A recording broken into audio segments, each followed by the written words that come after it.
Alright, it is March 22nd, 2022, and we look up in the sky and Jupiter and Saturn. Jupiter's right there, and Saturn, I don't know if it will show up in the camera, but oh, there it is. But you can see they've come quite a distance from where they were back on December 21st of 2020. And it kind of reminds me of how we handle our relationships in our life, right?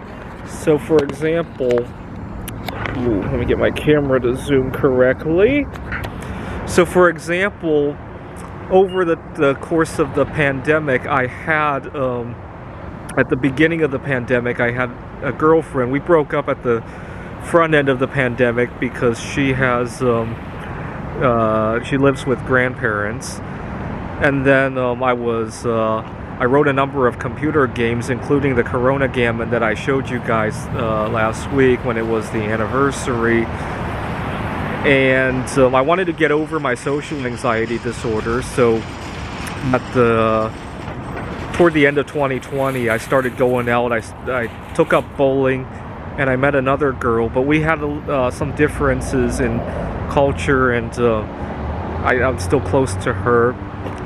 And then I moved out to Phoenix, where my bowling score really improved a lot, right? I think when I first moved out to the desert, I was bowling a 130, 140 average.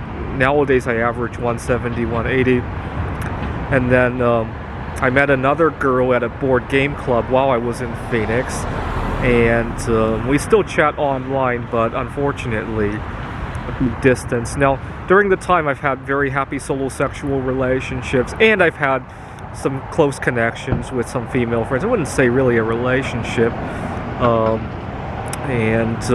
It just goes to show that just like Saturn and Jupiter can come and go and eventually meet up again, so too can happy relationships, right?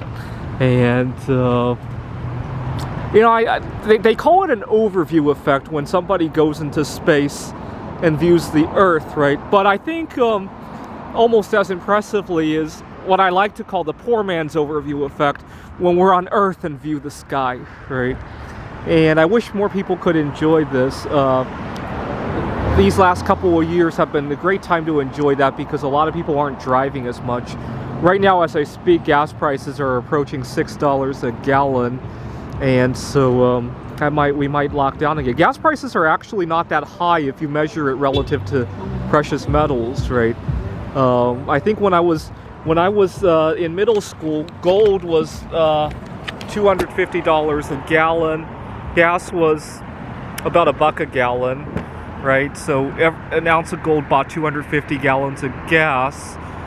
As I speak right now, gold is $2,000 an ounce. Gas is $6 a gallon, and so an ounce of gold buys 300. So gas is actually cheaper today than when I was in middle school relative to gold, right? Only relative to the dollar has it got up, but most of Bellevue makes dollars, right? So it's good that we get clear skies, and as far as I know, gas prices are at an all-time low, right?